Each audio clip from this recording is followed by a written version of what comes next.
Bueno, hermanos, entonces vamos a dar inicio a este estudio que tenemos en esta mañana. Vamos a dar primeramente gracias a nuestro Dios. Hermanito Lester, si nos puede hacer una oración por este estudio que vamos a hacer ahora mismo en la mañana. Hermano, bendiciones y Dios los guarde grandemente, hermanos. Vamos a Señor Jesús, gracias por todo lo que nos das, Señor, gracias por darnos vida, por ser dirigido en tu palabra. Tenemos en este momento que hablar, Señor, a Juan Alejandro, el estudio, tú ya ayudas a él, Señor, también, Señor, para que pueda valorar su garganta y así poder, Señor, hablar más de ti, Señor, poder algo de tu palabra. Amén, hermano. Entonces continuamos. Abrimos nuestras Biblias en el libro del profeta Oseas. Entonces, hoy vamos a estar estudiando el capítulo 6. Ahora, haciendo una pequeña, un pequeño resumen de lo que vimos anteriormente, hablemos un poco sobre qué es el tema principal de Oseas capítulo 5. Y es que en este pasaje me llama mucho la atención de que en el versículo 4, capítulo 5, el Señor les había dicho que, bueno, leemos desde el 4, no piensen en convertirse a su Dios porque espíritu de fornicación está en el medio de ellos y no conocen a Jehová. Entonces hablábamos de que es importante siempre estar pendiente de las cosas del Señor. Lo que significaba convertirse al Señor es realmente que nuestra vida sea fiel a Dios, sea con una vida realmente que demuestra que somos fieles al pacto de Dios. Igualmente, como lo vemos, que de esto se trata desde el capítulo 1, sobre el matrimonio de Oseas y Gomer, que quizás tuvo una fractura al principio, luego Dios le ordena a Oseas que ame a Gomer nuevamente, porque hubo infidelidad, hubo fornicación, hubo adulterio en ese matrimonio. Entonces, eso lo compara Dios con Israel, de que se fue a amar a otro marido, entonces yéndose en pos de dioses ajenos. Entonces, realmente entendemos que estos israelitas, este pueblo de Dios, incluso trató de ir al mundo a resolver los problemas con el mundo y no buscó resolverlos con Dios. Es decir, se recuerdan que hicimos el comentario que fueron hasta un rey y el rey de Israel, para no ser ocupado por otro rey, porque ya Dios no estaba con ellos, le sobornó, le dio dinero en peso, en plata, para que él le dejase gobernar. Entonces llegamos al momento donde queremos eh, introducir el soborno o las ideas de este mundo, las malas ideas de este mundo. Entonces, continúa Dios la exhortación. El capítulo 5 empieza hablando acerca de que Israel se ha ido de la fe, ha apostatado de los mandamientos del Señor, ha ido en pos de dioses paganos, ha querido que ese rey vaya a resolver los problemas no espirituales, sino a resolver problemas espirituales con las cosas de Dios. Entonces, capítulo 6 continuamos. Y dice en el capítulo, vamos a leer el 5:15. Dice, andaré y volveré a mi lugar hasta que reconozcan su pecado y busquen mi rostro. En mi angustia me buscarán. Sabemos que habíamos conversado de que iban a buscar el rostro de Dios en la angustia, pero es momento de buscar a Dios no tan solo en la angustia, sino también en el momento de que todo está en orden supuestamente en nuestras vidas. Vamos a empezar versículo 1. Vamos a leer del 1 al 3, capítulo 6. Hermanito Jorge, por favor, usted me puede ministrar allí Oseas capítulo 6. versículo 1 al 3. Amén, hermano. Venid y volvamos a Jehová, porque Él arrebató y nos hirió y nos vendará. Nos dará después de 2 días. En el tercer día nos resucitará y viviremos delante de Él.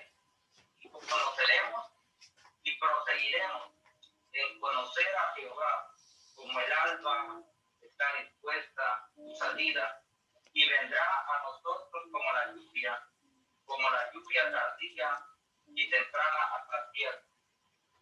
Amén, hermano. Entonces, tenemos, al parecer, si usted lo ve superficialmente, ¿usted cree que Israel se va a arrepentir? Que está depositando toda su confianza en Dios. Pero hay una palabra clave, hermano, para que usted pueda entender de que Israel no le está siendo sincero a Dios, de que Israel está haciendo algo importante en este pasaje, y es que en el versículo 1, la segunda parte dice, venid y volvamos a Jehová, ¿vale? Eso está maravilloso, eso es como que vengan pueblo y regresemos a nuestro Dios, Jehová de los ejércitos. Pero fíjate cómo empieza, porque Él arrebató. O sea, el problema que le queremos echar la culpa a Dios de todas nuestras decisiones, Israel está diciendo a Jehová de los ejércitos, tú nos has arrebatado lo que antes poseíamos. Es decir, quizás una buena relación, quizás una buena esposa, quizás una buena estabilidad. Pero la verdad, la culpa no es de Jehová de los ejércitos, la culpa viene a ser de Israel porque se fue en pos de dioses ajenos. Entonces, porque Él arrebató y nos curará, hirió y nos vendará. Pero fíjate, es como si yo le dijera a un hermano que, bueno, hermano, yo a usted me voy a acercar a usted para hacer las paces, pero porque usted sepa que usted es el culpable, y sabiendo que yo fui el que le he herido a él. Pero yo vengo con una soberbia, es decir, yo no estoy reconociendo mi error y no es un verdadero arrepentimiento. Eso realmente no es arrepentirse de los daños que estamos haciendo. El hecho de que yo vaya a hacer las paces no significa que yo realmente quiero reconocer mi fallo. Y en este caso, Israel le está diciendo a Dios que él, el mismísimo Dios, lo ha arrebatado, le ha quitado, le ha deshecho su estabilidad, le ha quitado realmente lo que ellos tenían. Entonces, es importante entender que ahora este arrepentimiento es un arrepentimiento un poco superficial, no es de corazón, no es por obras, no demuestra a Israel que está arrepentido verdaderamente. La segunda parte que me llama la atención, voy a hacer un paréntesis, dice en que Israel aparentemente arrepentido va a retornar a Dios, pero su forma de expresarse le está traicionando, y ese es el tema de la parte que le arrebató. Entonces, hay otra cosa importante en el versículo 3 que dice, y conocemos y proseguiremos a conocer a Jehová, como el alba está dispuesta a su salida, y vendrá a nosotros como la lluvia tardía y la lluvia temprana en la tierra. Eso tiene un significado para el pueblo judío, hermano. Cuando usted ve que la lluvia es tardía y la lluvia es temprana, les recuerdo que en la localización geográfica de Jerusalén y todas sus tierras repartidas en Canaán dada a las 12 tribus y a los hijos de José, en el caso que estamos estudiando a Efraín y a Judá, era muy necesario esperar esa lluvia tardía y esa lluvia temprana. El agricultor de Israel esperaba 2 lluvias, eran de gran importancia. La temprana, es decir, la primera, el significado de eso era ablandar la tierra para que ellos pudiesen ararla y prepararla para la siembra. Y la segunda lluvia era muy importante porque ya estaba preparada la tierra, estaba arada, estaba la semilla en su sitio. La segunda era para hacer germinar, para hacer crecer para convertir esta semilla en una planta, en un fruto que ellos a futuro querían tener para comer. El profeta Joel, en versículo 2, capítulo 23, se los leo. Vosotros también, hijos de Sión, alegraos y gozaos en Jehová vuestro Dios, porque os ha dado la primera lluvia a su tiempo, y hará descender sobre vosotros la lluvia temprana y la tardía, como al principio. Entonces, ¿de quién depende que llueva en la creación? ¿De quién depende en el tiempo judío? La agricultura dependía netamente de Dios, hermano. Entonces, si un agricultor, póngase a pensar, me pasaba mucho en mi tierra, en La Victoria, hay un hermano que vendía café, en paz descanse, y él me decía, Alejandro, ¿usted sabe lo mal que lo paso yo cuando llueve? Yo no vendo un café, yo no vendo el jugo de naranja, yo cierro el kiosquito que tengo, pero cuando sale el sol, hermano, yo vendo todo en mi kiosco, vendo el café, vendo el jugo de naranja, vendo la ropa que compro. Y yo le decía, hermano, ese sol que usted tiene para un agricultor es bueno, pero la lluvia es necesaria para la tierra. Si no lloviese, usted no tendría naranjas. Si no lloviese, usted no tendría el café para vender. Entonces, perdonen ustedes, eso es importante comprenderlo porque de esta forma va a hacerse en Israel. Quiero que por favor lea el versículo 4, hermano Robert. ¿Qué voy a hacer contigo, Efraín? ¿Y qué voy a hacer contigo, Judá? La piedad de ustedes como una nube matutina. Es como el rocío del amanecer que pronto se desvanece. Amén. Hermano Robert, ¿usted puede continuar con el estudio? Dale, le voy. Bueno, estaba analizando lo que es la pregunta que le está haciendo nuestro Dios al pueblo de Israel, a Efraín y a Judá. En este caso, Israel y Judá, porque estaban divididos. La piedad de ustedes, dice, es como una nube matutina, es como el rocío del amanecer que pronto se desvanece.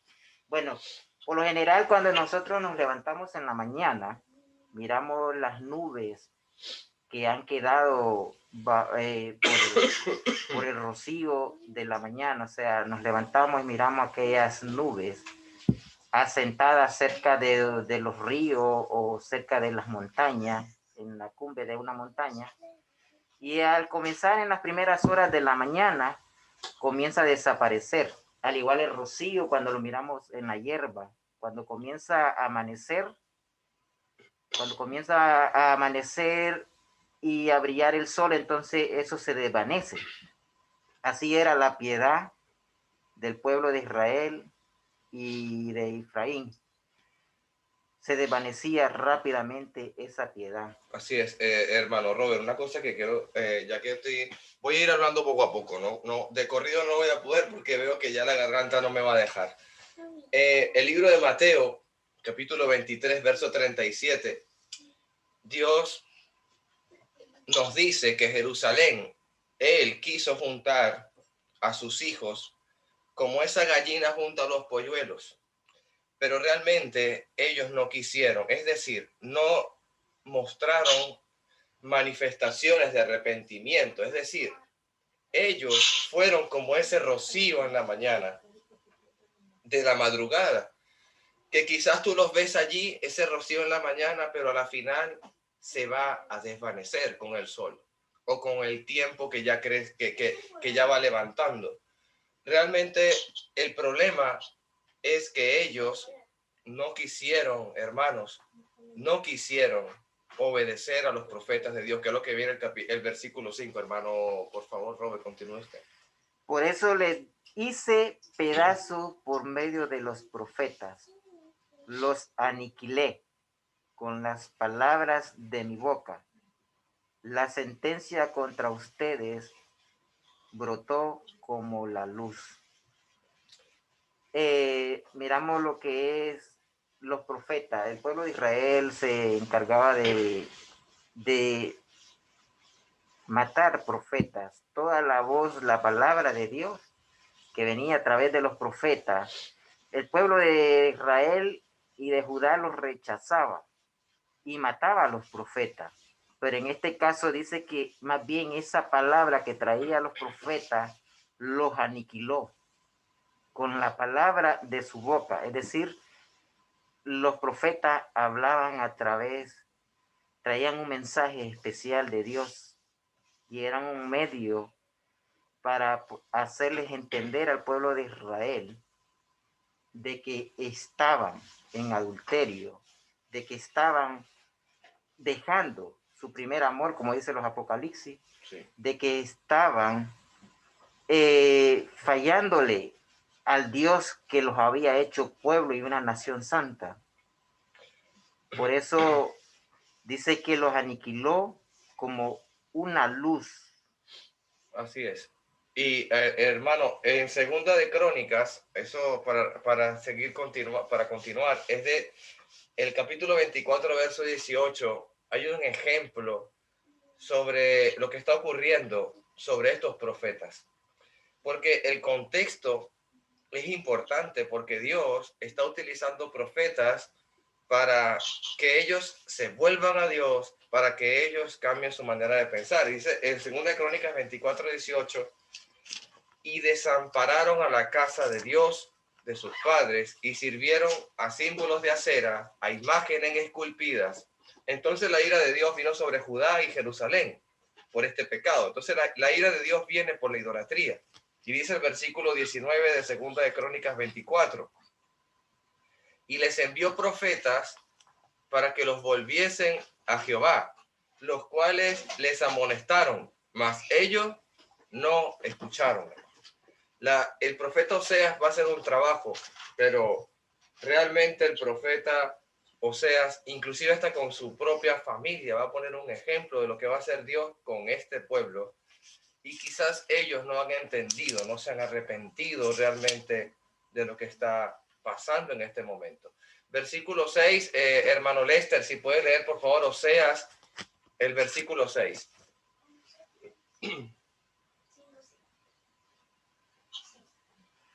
¿No? Sí.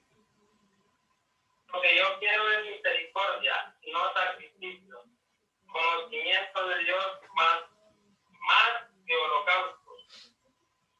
Amén, hermano. Entonces, el tema de la misericordia es el amor que Dios siente por su pueblo. Es decir, a Dios le duele que su pueblo se extravíe del camino y le va a tender la mano para que él se levante. Pero el pueblo realmente se comporta como en el tiempo de Jesús, como los fariseos, los herodianos, los saduceos, que ministraban o hacían este tipo de culto y realmente no era un culto que agradaba a Dios, porque hacían de la ley de Dios un rito, o lo hacían de forma, ¿cómo explicarle? Como si fuera un sistema sacrificial, como efectivamente existe y funcionaba en el tiempo antiguo, pero su corazón estaba lejos de lo que estaban ejecutando ellos. Entonces Jesús les dice, hagan lo que ellos están hablando, mas no imiten sus vidas, mas no hagan lo que ellos hacen. O sea, lo que ellos están diciendo es la palabra de Dios, eso está muy bien, síganla y hagan eso, pero sus vidas no. Ahora, se puede interpretar que Dios no desea la adoración formal, es decir, el sistema sacrificial, pero sabemos que no se trataba de esto, sino que se estaba tratando de que entendiéramos nosotros a qué se refería este sistema sacrificial o que tenía que ver con el corazón. Porque si yo si yo en mi corazón digo, bueno, cada año entra el sumo sacerdote a sacrificar un cordero, entonces yo perfectamente puedo pecar, porque sé que el cordero lo van a inmolar dentro del lugar santísimo y yo seré perdonado. Incluso si fallo contra mi esposa, también tengo cartas de divorcio y la puedo repudiar. Incluso si fallo en cualquier cosa, puedo presentar una palomita o un palomillo o un cordero. O sea, estaban utilizando el sistema sacrificial, hermano, la ley, de manera arbitraria. Es decir, hermano, me voy a pasar al Nuevo Testamento. ¿Qué le pasa al cristiano de hoy en día que utiliza la gracia de Dios como libertinaje? Es decir, lleva una vida de pecado deliberado y quiere presentarse a la presencia de Dios como diciendo, Jesús es mi abogado y Él me va a perdonar de todas mis faltas. Yo no importa si esta semana pequé, yo no importa si esta semana mentí, pero deliberadamente, hermanos, el profeta Oseas está hablando seriamente de que no podemos utilizar arbitrariamente la palabra de Dios. Incluso el apóstol Juan dice que hijitos míos, abogados tenemos, pero es para no pecar. No tenemos una ley que diga podemos pecar para que la gracia de Dios abunde. Eso en ninguna manera. Incluso Jesucristo mismo, el libro de Mateo capítulo 9, versículo 13, Jesucristo cita al profeta Oseas y dice, id pues y aprended lo que significa. Misericordia quiero y no sacrificio, porque no he venido a llamar a justos sino a pecadores al arrepentimiento. Esto es clave, hermano, porque Jesús está dándole al pueblo un significado de que ellos no habían entendido que el sistema sacrificial era el puente para estar en presencia de Dios. Pero si no había arrepentimiento en tu corazón, si tú no te convertías realmente, no estabas haciendo nada, no llega ese olor fragante ante Dios. En Mateo capítulo 12, verso 6, Mateo 12, verso 6 dice, pues os digo que uno mayor que en el templo está aquí. Jesucristo llega al templo, hermano, y les dice, uno mayor está en el templo. Es decir, yo soy más grande que cualquier sumo sacerdote, yo soy más grande que cualquier Sanedrín, yo soy más grande que Caifás y que Anás, que estaba en el tiempo de Cristo.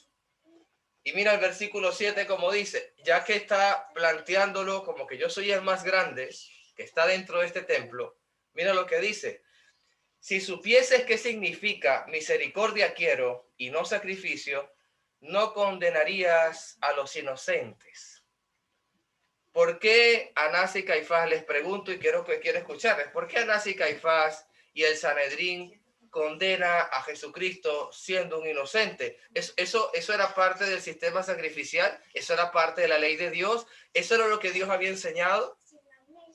No, hermanos, eso no lo había enseñado Dios. Ellos llevaron a la cruz a un inocente utilizando la ley de Dios. Entonces, era algo importante porque ellos decían, Jesús le dice, yo quiero misericordia de parte de ustedes. Yo no quiero un sistema sacrificial corrupto. Yo no quiero un sistema sacrificial que esté lleno de mentira.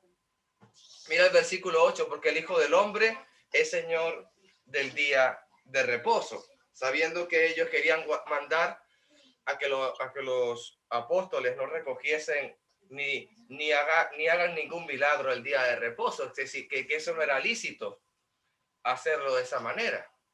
Y realmente Dios les estaba enseñando que había que entender la ley desde el punto de vista, desde la misericordia, desde el corazón. Y Jesucristo nos vino a mostrar la ley, hermanos, la ley de Dios, pero en Jesús. Y la ley de Dios en Jesús es desde el punto de vista del amor, desde el compromiso, porque cuando decía los antiguos, no matarás, Jesucristo decía, sí, está bien lo que decía el texto, de que no había que quitarle la vida a otra persona, pero Jesús también lo puso diferente, dice, pero si tú te enojas con tu hermano, eres culpable de juicio.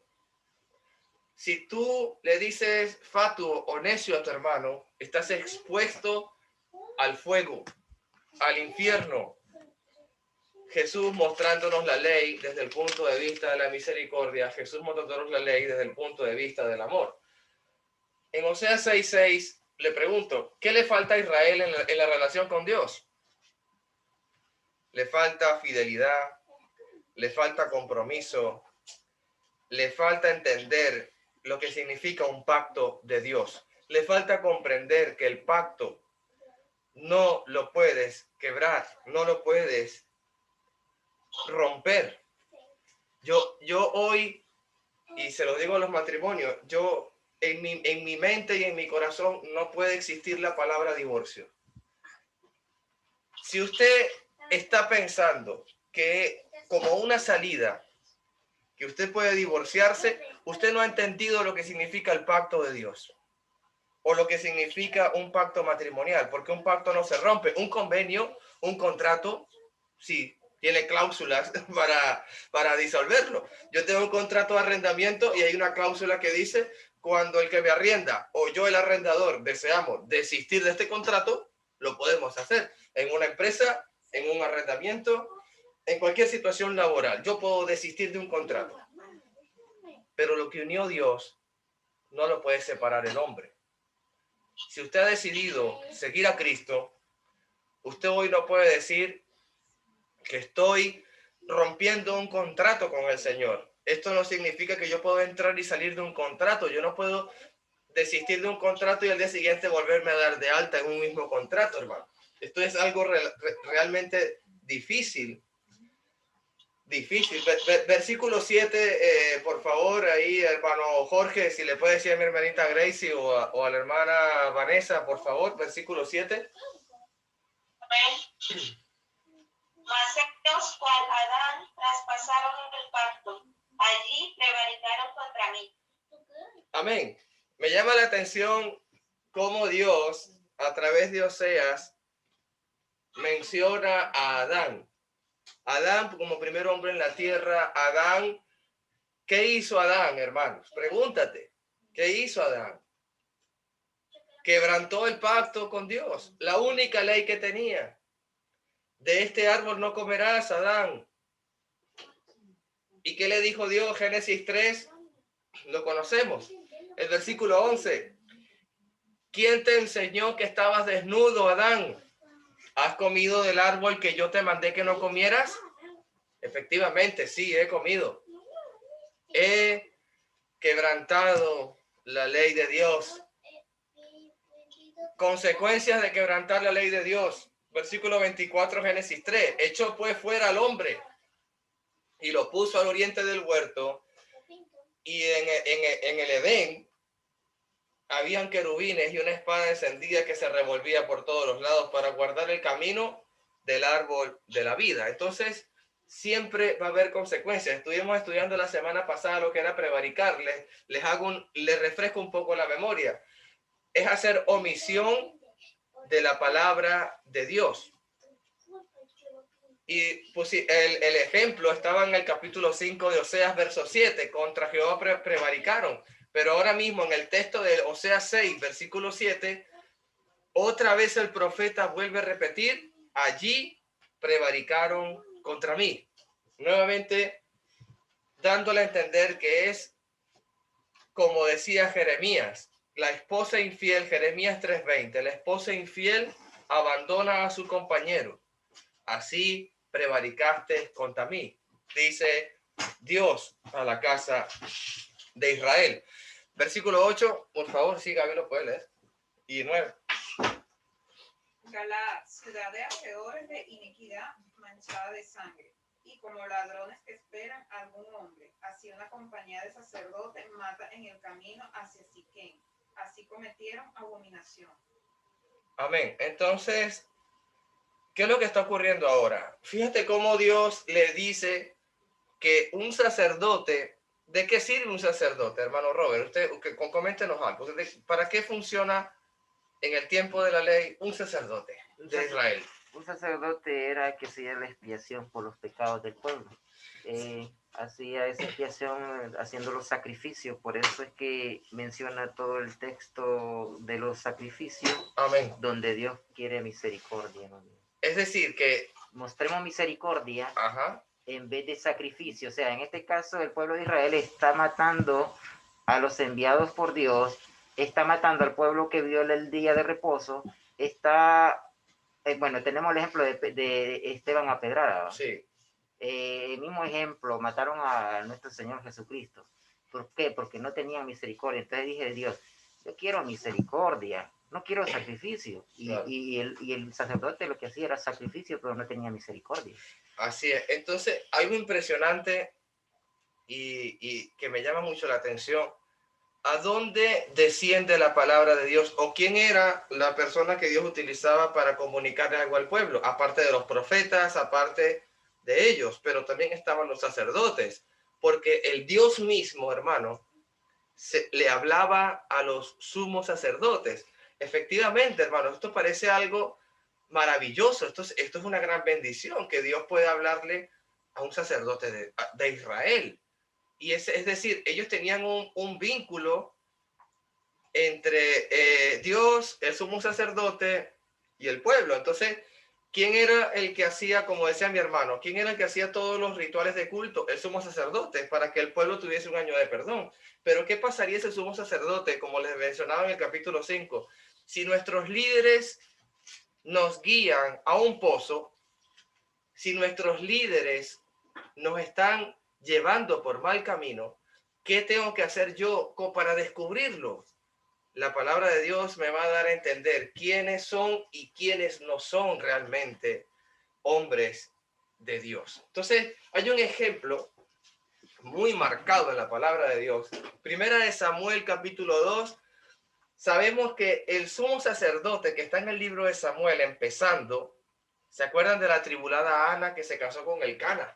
Esa mujer que no podía tener hijos y le pedía arrodillada, llorando, no dejaba de pedir con lágrimas a Dios, y la escucha el sumo sacerdote y diciendo, ¿hasta cuándo vas a estar aquí tú, ebria, mujer del mundo?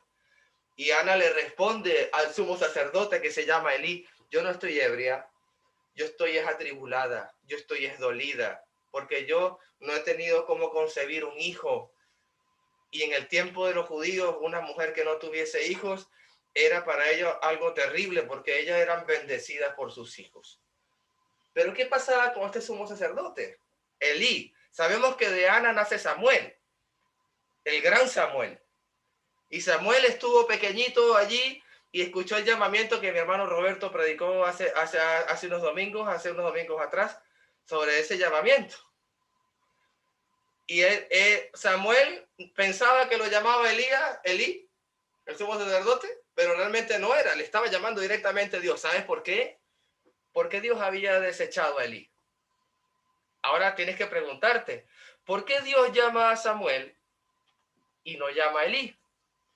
Porque Elí había hecho algo malo ante los ojos de él. Mira lo que dice, versículo 1 Samuel 2:12. Los hijos de Elí eran hombres impíos y no tenían conocimiento de Jehová.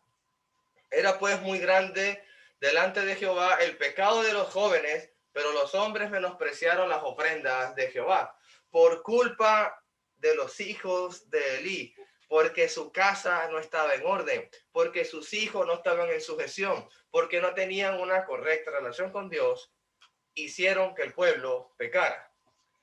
Primera de Samuel 2:27. Y vino un varón de Dios a Elí y le dijo, así ha dicho Jehová, no me manifestaré yo claramente a la casa de tu padre cuando estaban en Egipto, en casa de Faraón, en forma de pregunta. Versículo 28. Y yo le escogí por mi sacerdote entre todas las tribus de Israel, para que ofreciese sobre mi altar y quemases incienso y llevases efod delante de mí, y di a la casa de tu padre todas las ofrendas de los hijos de Israel. Mira el versículo 29. Dios le pregunta a Elí algo muy difícil, hermano. ¿Por qué habéis hollado mi sacrificio y mis ofrendas que yo mandé ofrecer en el tabernáculo y has honrado a tus hijos más que a mí, engordándonos de lo principal que todas las ofrendas de mi pueblo de Israel? Cuando alguien le pone en segundo plato a mi Dios, cuando alguien dice en su corazón, mis hijos son más importantes que Dios, Dios te ha dicho que debemos amar a Dios sobre todas las cosas. Y Dios ha dicho en su palabra que Él es el grande y Él es el único en que debemos de adorar. Y Jesús dice que el que no dejara padre a madre, pero ¿en qué sentido se forma todo esto? De que yo siempre voy a servir a Dios antes que cualquier cosa en este mundo. ¿Qué pasa si mi propia madre o mi propio padre, lamentablemente, apóstata de la fe o se va en pos de dioses paganos? Entonces, como yo amo mucho a mi madre y amo mucho a mi padre, son palabras muy duras, hermanos. Si yo amo mucho a mi madre porque me dio la vida, porque la adoro con toda mi alma, pero mi madre se va a adorar a Balaal y hace estatuas de acera, yo no puedo ir en pos de los caminos de mi madre ni de mi padre terrenal. No puedo darle honra más que a Dios. Si yo sirvo a Dios y mis hijos, mis propios hijos, se van en pos de dioses paganos y yo no los estorbo, yo no los exhorto, lo que le pasó a sumo sacerdote Elí. Sí, hermano, Léelo, hermano. Le leo de lo que hizo Elí en relación a esta palabra que me llamó la atención, que es hollado. Así es, hermano. Dice el diccionario de la Real Académica Española, dice pisar dejando señal de las pisadas, comprimir algo con los pies, abatir, humillar y despreciar. Con los pies, hermano. Con los pies.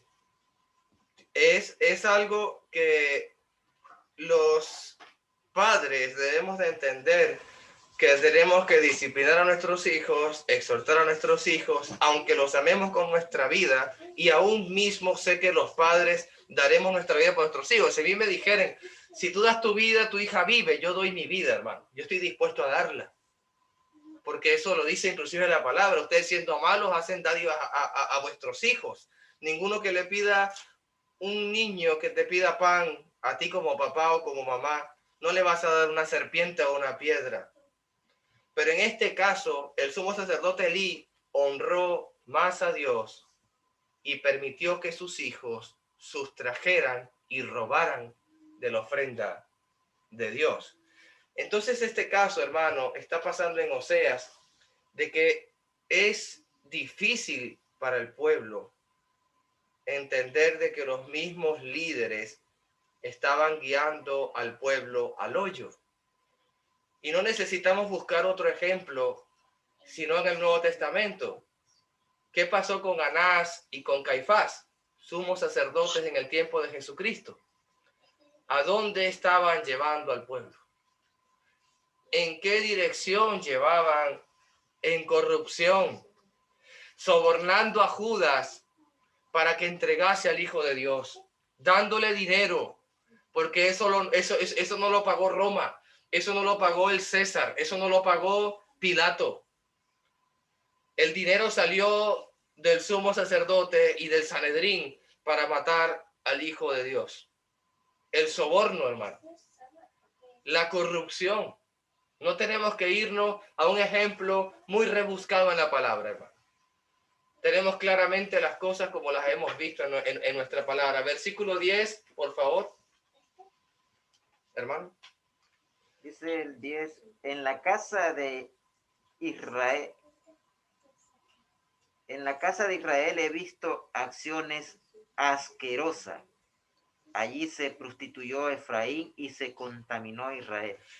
Hermano, la palabra que significa inmundicia, asquerosa, es como cuando tú estás viendo algo tan impactante que a ti te vibra el cuerpo o se te eriza todo el cuerpo de lo horrible que puedes estar viendo o de lo maravilloso que puedes estar viendo. O sea, eso significa que Dios también le quiere dar a entender a Oseas que Dios está sumamente impresionado de la falta de decoro, de la inmundicia, de la fornicación. Incluso Jesucristo nos dice, yo estoy maravillado,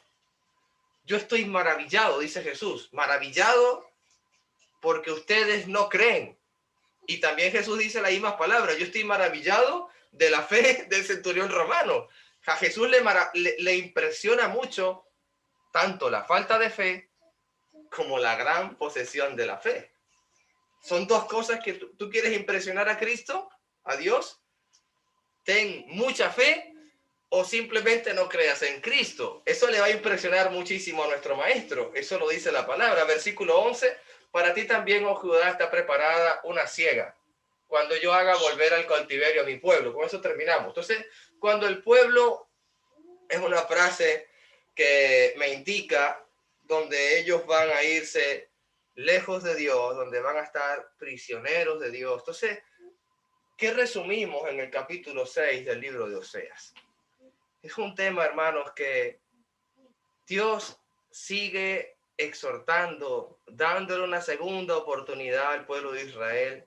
Y el pueblo de Israel toma la palabra de Oseas realmente no para convertirse, no para arrepentirse de corazón, sino que el Dios de este siglo, Jehová de los ejércitos, nos ha estorbado, nos ha quitado, nos ha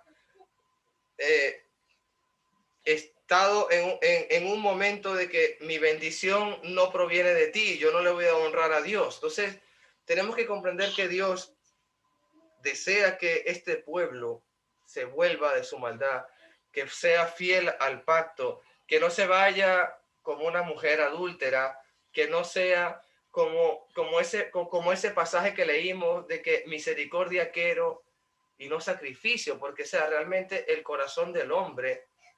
Él cree que por cumplir con una ordenanza está cumpliendo ante Dios. Es como llegar un primer día de la semana a la iglesia, hermano, y te preguntan, ¿cómo está? Y tú digas, en victoria, hermano, yo estoy bien, gracias al Señor. Pero camino a la iglesia o un día antes, discutiendo con tu esposa, diciendo palabras vanas, tus hijos no andan en la corrección del Señor, no abres la Biblia entre semana, no estudias, no tienes una comunión con Dios, pero llega el primer día de la semana y le dices a la iglesia que estamos en victoria, que estamos perseverando en la palabra de Dios, que estamos siendo fieles a Dios. Misericordia quiero y no sacrificio. No veas el primer día de la semana como un sistema de sacrificio que agrada a Dios.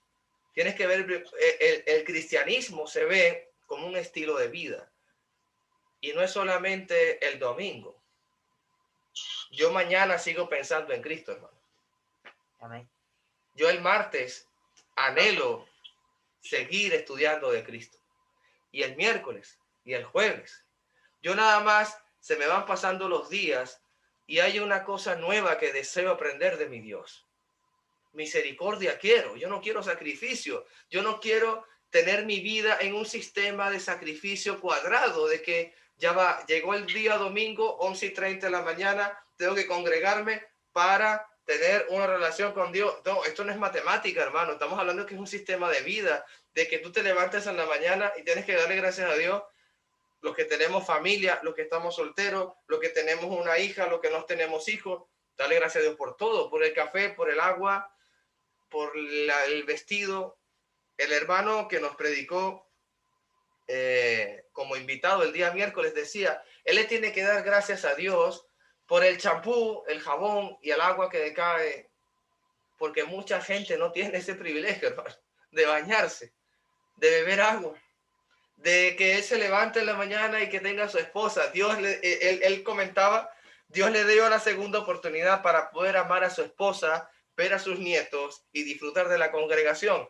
¿Cómo estamos pensando nosotros acerca de la misericordia de Dios y no del sistema sacrificial? Porque a veces creemos que nuestro cristianismo es 2 más 2 es igual a 4.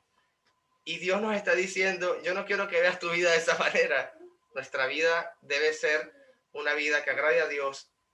Inclusive después de terminar este culto que viene a continuación, que compartas esa comida que viene, esa comida que no perece, esa comida que a vida eterna permanece, que es el pan y el jugo de uvas, como realmente, no un sistema de sacrificio a Dios, que eso, si yo hago eso soy salvo, ¿no? Como que en mi mente y en mi corazón se encuentra Dios llorando por mí, Él abrazándome a mí, Él dando la vida por mí, Él diciendo, Padre, perdónalos porque no saben lo que hacen. Yo me acerco a Dios pensando en Cristo con gran gozo y con gran dolor también por lo que ha hecho por mí. Bueno, hermanos, el Señor y Dios nos bendiga y nos llene de entendimiento. Y le doy gracias a mi hermano Jorge que nos predicó el domingo pasado de que tenemos que ser agradecidos, tenemos a Dios. Esa palabra que el hermanito Jorge nos predicó el domingo, usted tiene a Cristo, lo tiene todo. Yo, eso, hermano Jorge, le doy la gracia, hermano, por haber hecho ese mensaje de parte de nuestro Dios. Me ha hecho en mí meditar a lo largo de la semana que yo lo tengo todo, no necesito más. Tengo a mi Jesús. Amén. Amén, amén. Dios les bendiga, hermanos. Amén.